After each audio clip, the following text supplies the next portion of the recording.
好 ，OK。来，各位同学，这个先简单介绍一下哈，我们新媒材基础的2015年今年度的，那我是由我跟备选老师一起上，每个人各负责一半。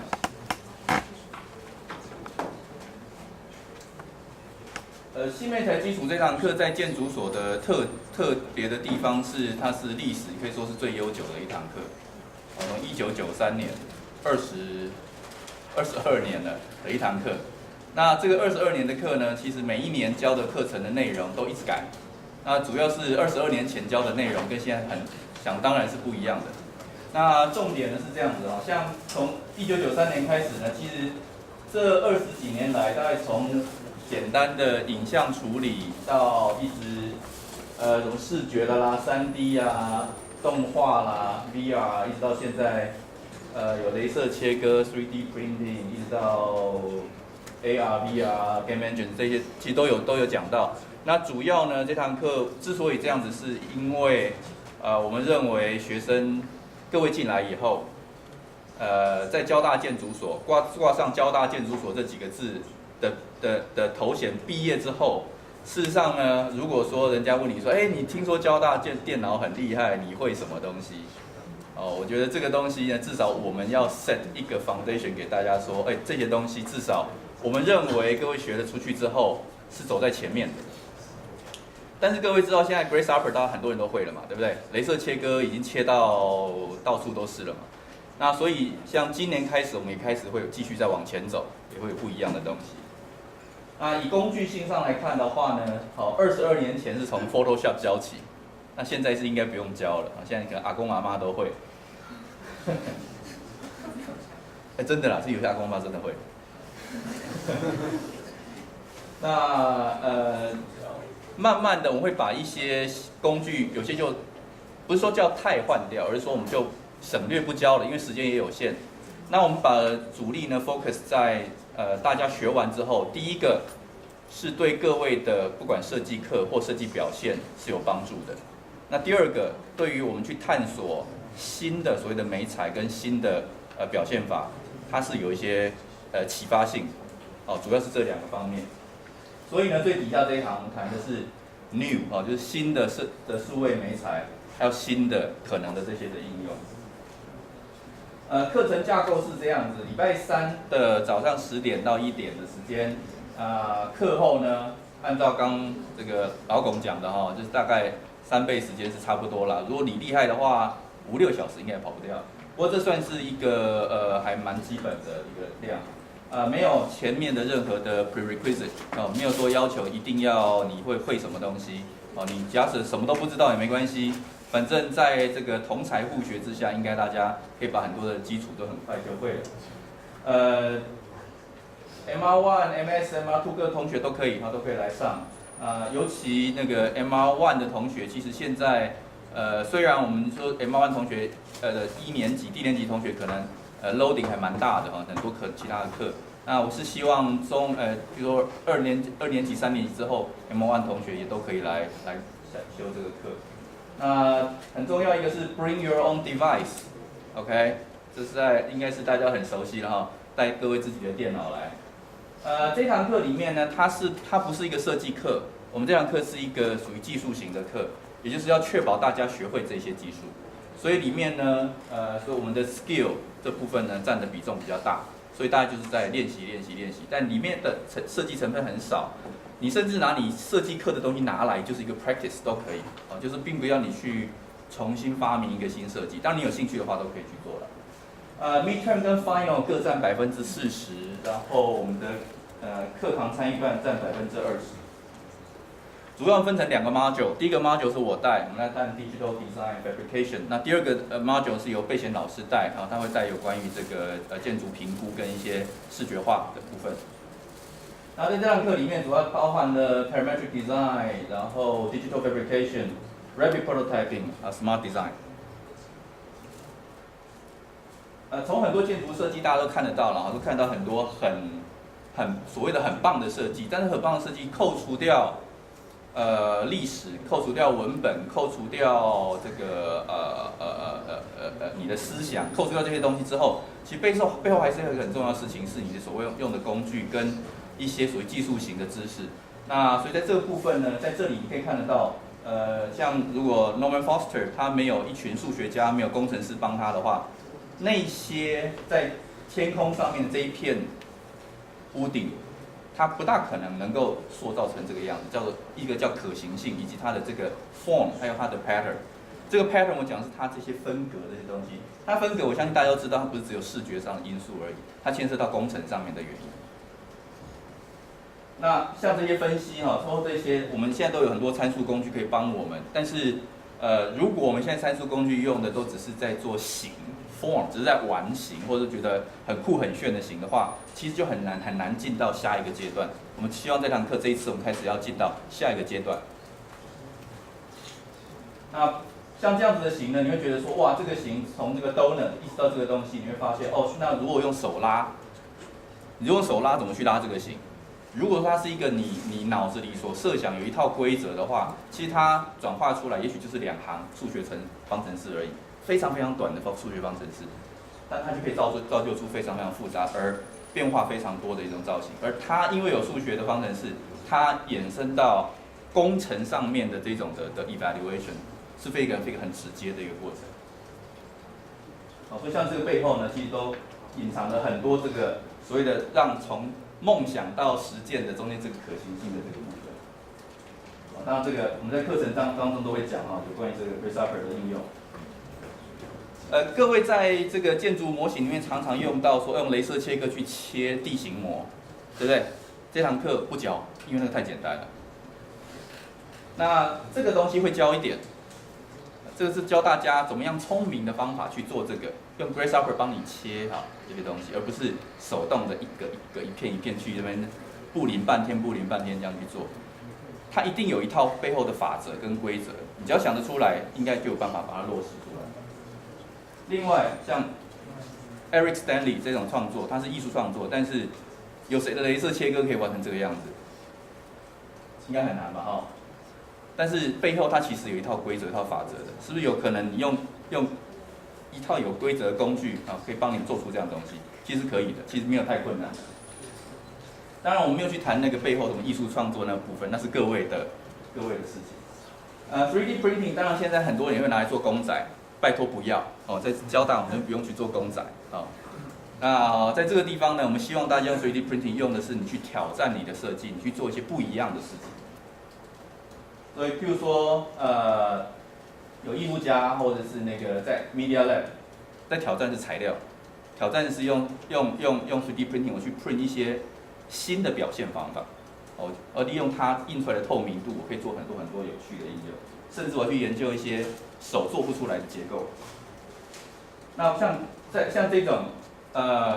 这是之前好几年前，我帮网络上有人在问说这种什么很特殊的一种电磁线圈该怎么做？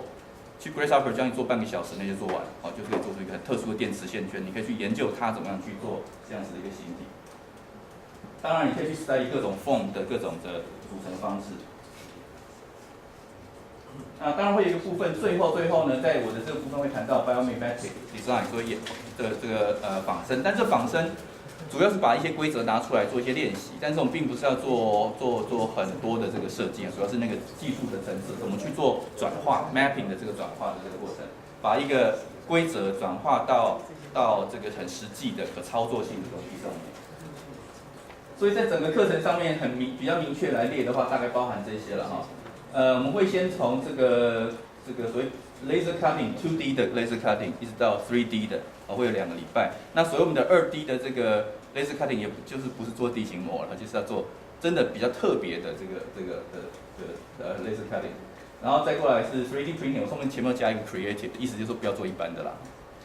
然后再过来3D printing 之后会混合 laser cutting 跟 3D printing， 开始要去做一些你可能可以设计所谓空间型的 puzzle。那再过来 building space machine， 那就开始会带到一些新的议题，包含过去各位听过像空间语法，对不对 ？Space syntax， 那还有 shape grammar 的造型语法，这个东西其实是10几20年前的东西，但是现在已经都可以拿来用。我会教大家怎么去用它。那再过来，刚刚老龚也提到了这个 language 这件事情。其实工具跟媒材它也是一种某种形式的语言，因为你必须用透过它去呈现跟传达某些你的想法。所以在这个里面，我们试图去把最后的2周呢，会把除了建筑领域熟悉的一些工具，还有其他一些不一样的东西，我们有机会把它 combine 在一起。譬如说我怎么样从 Excel 把 data 带进来，让我去做呈现。我怎么样去跟声音做结合？我怎么样去跟视觉东西做结合？我怎么去跟一些直接可以很实体的一些东西做结合？那这个部分呢，其实都是一些工具的组合，只是让大家去熟悉所谓的工具的组合是怎么去做到的。所以大概最后的2周会是这样子，到11月18号就是 midterm review， 把前面做一个大总结，大家做一个 project 小 project 出来。OK， 这是我们的学习的前半段。那学习的后半段呢，就是等下交给佩贤老师来讲。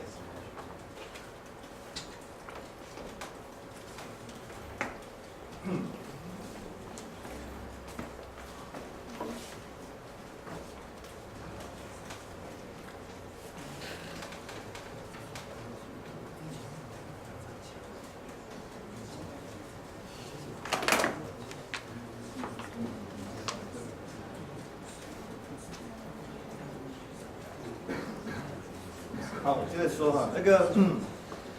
刚刚君老师说我们这门课大概是以练技术为主嘛，哈，不是一个设计课。那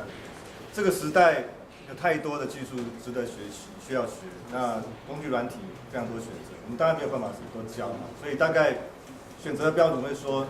怎么样的东西，哪一部分技术对同学来说最重要，那有可能也包含了一部分你们比较难自己学。那所以在这个课里面有一部分可能相对比较同学们比较能够自己掌握，像现在大家可能都会 render， 对不对？不管你做得好一点差一点，可能大概这部分你们有办法比较能够自己去学。那可能在这个课里面我们就不上。那我个人分析呢，现在建筑领域里面我们在用工具除了像刚刚君老师已经说，像这些参数的工具这些的很重要之外，大概有几个我觉得也蛮重要的事情。一个是像建筑的效能分析，这个时代我们不再单纯的去谈形式、谈空间、谈概念，很重要你所创造出来的这空间跟形式呢，那能够所谓的具备一个很好的效能，能够很好的服务人，而不是只是一个空的一个形式而已。所以，那么这样一种对实用性、对生态、对一种健康环境的要求，是现在这个时间点一个很重要的精神。所以我们必须要有一些工具软体能够辅助这方面的评估，说你所设计出来的形式、空间是具备这样一种特性的，它具备怎么样的一种可能的效能，是能够在它被执行、被盖之前被分析、被评估的。那所以呢，这个部分我们说建筑效能分析，building performance analysis 这样工具，是我觉得这个时代目前是很重要的一环。那另外有一个我觉得也蛮重要，现在也蛮多人在谈的一个事情是建筑资讯模型，所谓的 BIM 这个事情。但是这一次我们这个学期不放在里面，过去我们曾经有在这门课里面有像这部分。那 BIM 这个系统非常庞大，不知道你各位对这个方面理解多少？可能看到一些的案例，看到有些人在谈这个事情，不再是单纯的建模，而是你建的每一个元件，它就具备某些的属性，它是属于建筑的对应到某个建筑的元素，是墙呢，是柱呢，是窗子，是屋顶，它是什么材料，它有怎么样的厚度，表面的什么样的特性，都在你的建筑模型中有这些所谓的连接资讯。那因为这层资讯呢，我们可以做很多事情，你可以去估价，你可以去做计算，你可以去做连接到效能分析这边。因为它不再是一个抽象的形体，它本身具备某些的属性，会影响到它的光线属性，会影响到它的声音的性能。那这个部分，过去我说我们曾经在课程里面有教，但是这个学期我们做一些安排嘛，像这个正环老师们会给你们一些的工作坊，那也包含了 BIM 这部分啊。所以在整体的考量之下，把BIM这部分这个学期我们先挪出来不做。那我们来看这个学期，我这边会做大概2个事情。第一个就是刚刚说的建筑项能分析，另外一个是关于像视觉化，我们就大概看一下。所以 module 第2个 module 这边是我来负责的。一开始先给各位一个回顾，一个简介，大概建筑领域里面一个 CAD 发展，然后现在对我们比较重要的这些技术跟工具的回顾。然后呢，对于建筑效能分析这一部分的简介。那在那之后呢，我们就要进入一个实际的操作。建筑效能分析有很多你们需要知道的一些技巧、技术。你要能够掌握那样的工具，才有办法给你正确的评估。那样的评估结果才是真的可以用。那分很多不同的层面。我们说一般来说，建筑效能分析可能会包含所谓的声光、热气、水这些不同的不一样的层面。每个层面需要做的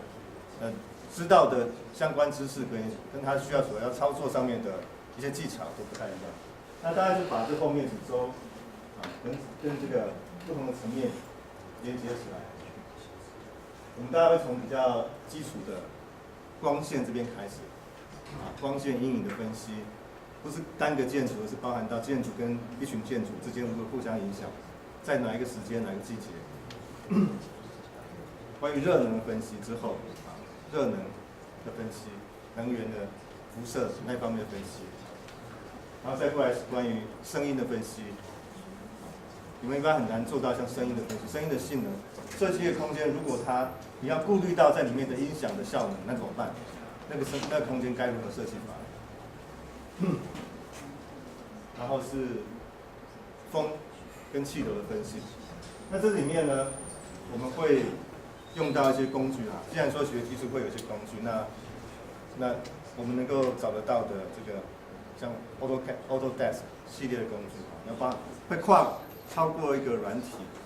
会以其中一个为主。然后再加上另外一个互补他们的那个性能上的差异。那在这个建筑效能跟这个阶段结束之后呢，后面一个阶段是视觉化。视觉化这个事情当然对建筑来说很重要，对不对？你们有设计需要表现出来，让别人看得到你设计是怎么样。那这个时候我们在说像 rendering 这个事情，其实已经不够。那一方面这个部分你们大概能够自己掌握，所以课里面不说这个一般 rendering， 我们做什么呢？我们要做视觉化，它是个3D 即时的视觉化。你们知道现在你们会，尤其是男生对吧？你们会玩游戏，游戏里面大家追求那个很棒的声光效果，对不对？蛮拟真的嘛，对不对？那个东西不是动画，也不是一个单个 rendering， 可是有很棒的视觉效果，而且里面是动态会反应，对不对？你们有没有想过说，你们自己也可以做到类似结果？你们可以做到类似结果，如果你们有对的工具，然后有经过一个好的训练。我们把这一类工具用在建筑领域里面来，让你们可以做一个即时的3D 的视觉化呈现，而且还可以呈现动态的、呈现互动的。那这个地方没有办法分配很多时间给各位啊，想要有兴趣修课的同学，我们大概会用2周的时间做基本的练习，让你们已经有办法在里面做到基本的符合建筑可以用的，可能还超过一点点。像这个互动动态这个事情，一般我们建筑不太做，对不对？你们可以做，那同时对建筑来说是有用的。现在你们设计建筑，它不见得是静态的，它可能会具备一些动态的行为。当人到什么地方，当不同的时间点，它可能会具备怎么样的变形也好，如何反应也好。那如何去呈现这样的特性，就可以透过这样的工具。那到最后我们会有一个 review， 针对这个阶段，我们的练习会有一个 review， 会要求同学做一些东西。那大概是这样，结构上面有没有任何疑问？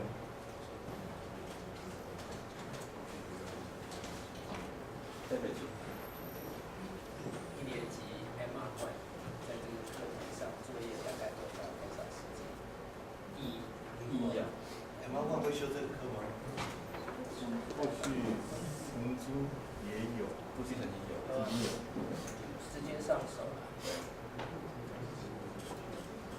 刚估的话就是这个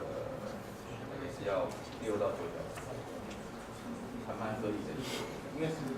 应该这么说啦，就是各位同学学这堂课的东西哈，其实各位会发现这学期我们很多课都会用到雷同的工具，对不对？所以当然你不要把它当成是在学完全不同的事情，因为很多课都会学到，所以有些课会从基本的，有些会从进阶。所以，比如像我们这堂课里面，Rhino 的非常基本的东西，也许只讲半小时，但是那已经很足以这堂课用。对，懂意思吗？但是你 Rhino 可能在别堂课他会再讲多一点点的 model。那所以这堂课，所以你各位把这想成是，并不是去很多工具要重学。我们其实有的工具是用各位本来会一点点的或不大会的。那重点在于说我们怎么去把它用在一些比较不一样，或者说跟你设计更密切相关一点。主要是这个样子。所以刚刚 David 老师是帮1年级同学那个 MR1 1年级同学问了，那的确这堂课当然还是要花时间，所以我会建议说，同学们你们如果 loading 考虑上面，但是你又想有兴趣的话，你应该聪明的去把我们在做的每一次的作业跟你现在正在进行的其他课结合，所以这时候你就不是做 double 的 work， 反而是一个更好做。其实，在国外经常老师没有鼓励这么做，因为本来这堂课我们就不是一个设计课，我们没有去讲求你设计的 originality， 没有这样，你甚至去 copy 某个大师的这个作品拿来练习一遍，也都可以。但是重点我们在看你真的有把那个技术性的东西都练熟了，是真的是你的东西。那之后你就有办法做出属于自己的设计。所以我觉得谢谢 David 刚讲的啦，我希望1年级同学可以参考。有冲堂，有冲堂，是啊，冲元素是调啊，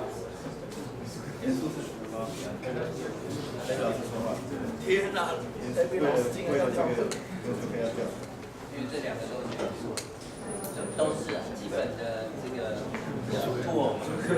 我可以从自己去，可以上到元素。那再请代表宣布那个时间上面的情况。我来。那还没有其他问题？同学们其他问题？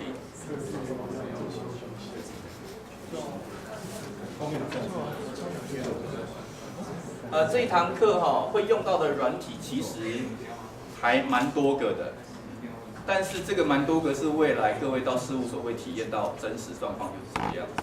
你绝对不会一套 SketchUp 从头走到尾。OK， 那举个例子来讲，我们现在我们建筑所会有一个倾向是一些实用型的技术，但是它可能不需要一整学期上的课的东西呢，我们会放在可能是每周末我们会开一些 workshop， 让同学去学，比如说 rendering， 各位要好好学，拜托那但这个我们不需要拉到1学期来学。rendering 以后会有课，或者是 Rhino 的基础什么的基础，或者说一些解决特定问题的那个是会在 workshop 方式去开给全所同学。那 rendering 像举例来讲 ，rendering 现在是各大事务所都极度缺人的状态，因为 rendering 技术已经太多人不会了。为什么大家都现在习惯是按一键 render？ 但是你要给业主看的最漂亮的那个图，都是一键做不到的。你要做很多的改设定但背后要牵涉到你对于光的了解，对于各式各样材质的理解。那这个背后有很多的东西去学。那当然，我们会有这样子的 workshop， 会找很厉害的 rendering 的专家来教大家这些东西。但这堂课里面一样就是每一个工具我们都会抓它的特点来教大家，但绝对不是学那工具的100%。我们是学那工具里面特定我们可以拿来组合在一起的这个部分。所以不管是备贤老师跟我这边讲的都一样，虽然会触及不同工具，但大家比较脑子要记得的是，他们是一个叫协同工作的概念。我们不是单独一个工具，只是说只知道那个叫独立运作而已。所以请大家务必要去知道，尤其在建筑所，我们现在讲的是工具间的协同作业，包含 teamwork 的协同作业，这是大家很务必要去知道。就是一个小提醒嘛，因为难免这堂课，刚刚君老师说我们要用软体，那各位应该看出来我们并没有电脑教室，所以代表各位要用自己的电脑，所以这个我们上课在上面的教室，我们就要把自己电脑带上来，所以。这部分猜想各位同学应该没问题。有没有同学只有桌机的啊？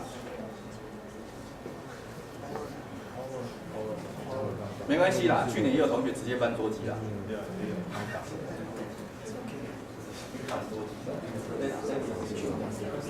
我只是想回应报告俊汉老师，现在社会里面就引知道光线是怎么打的这一些建筑所列都被评上化。对。因为是什么？有啦，我们还是有。我是说在美国。对对。